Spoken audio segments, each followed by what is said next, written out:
Hi, ragi ரொட்டி எப்படி செய்கிறதுன்னு பார்க்கலாமா? நமக்கு தேவையான அளவு பெரிய வெங்காயம் எடுத்து நல்லா பொடிசாக கட் பண்ணிவிட்டு, ஒரு கேரட்டை நல்லா சுருவி எடுத்துட்டு, அதுக்கப்புறம் நமக்கு தேவையான அளவு ராகி மாவு, அதுக்கு தேவையான அளவு சால்ட்டு, கருவேப்பிலை எல்லாம் போட்டு மிக்ஸ் பண்ணிவிட்டு, நம்ம பொடியாக வெட்டி வச்சுருக்கிற வெங்காயத்தை சேர்த்துட்டு, அதுக்கப்புறம் நம்ம துருவி வச்சுருக்கிற கேரட்டையும் சேர்த்து ஒரு மிக்ஸ் கொடுத்துட்டு, தேவைப்பட்டால் நெய் சேர்த்துக்கோங்க, இல்லைன்னா ஸ்கிப் பண்ணிக்கோங்க.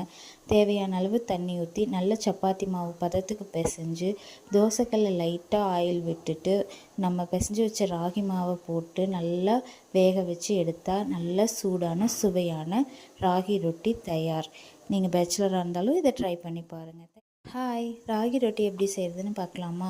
நமக்கு தேவையான அளவு பெரிய வெங்காயம் எடுத்து நல்லா பொடிசாக கட் பண்ணிவிட்டு, ஒரு கேரட்டை நல்லா சுருவி எடுத்துட்டு, அதுக்கப்புறம் நமக்கு தேவையான அளவு ராகி மாவு, அதுக்கு தேவையான அளவு சால்ட்டு, கருவேப்பிலை எல்லாம் போட்டு மிக்ஸ் பண்ணிவிட்டு, நம்ம பொடியாக வெட்டி வச்சுருக்கிற வெங்காயத்தை சேர்த்துட்டு, அதுக்கப்புறம் நம்ம துருவி வச்சுருக்கிற கேரட்டையும் சேர்த்து ஒரு மிக்ஸ் கொடுத்துட்டு, தேவைப்பட்டால் நெய் சேர்த்துக்கோங்க, இல்லைன்னா ஸ்கிப் பண்ணிக்கோங்க.